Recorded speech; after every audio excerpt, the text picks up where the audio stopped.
Hello, it's Nikki and welcome to this series all about the coaching rules I have broken.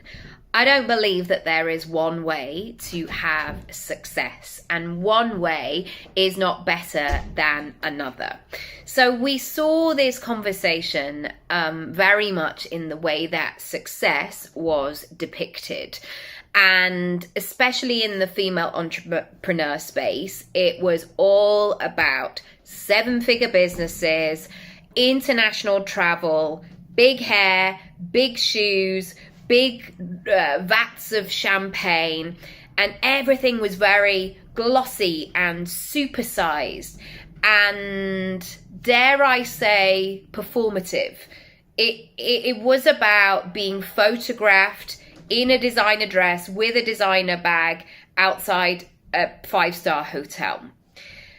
And yes, I love luxury. I absolutely do. Going to a 5-star resort where you are taken care of is my idea of heaven.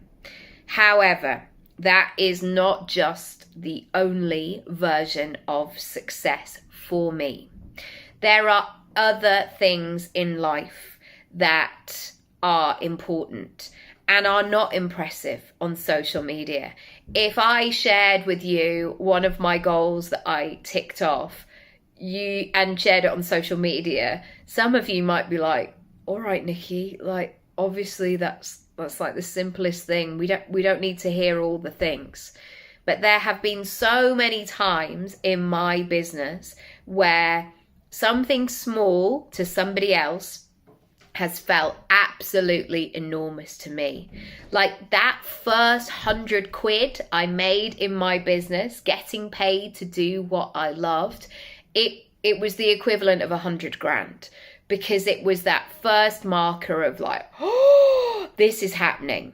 Likewise, when I was at home with my baby back in 2015, the fact that I could work as a freelancer and not have to make a decision of what I was going to do or go back or make these big sort of full-time or not decisions, I felt so grateful, because for me, my version of success in that point was about choice and flexibility, and you will have all of your own versions of that. So my question for you today is, what is your version of success? What do you want? Let's start a conversation. I would love to know. And remember, it doesn't have to be what everybody else wants and is showing on social media.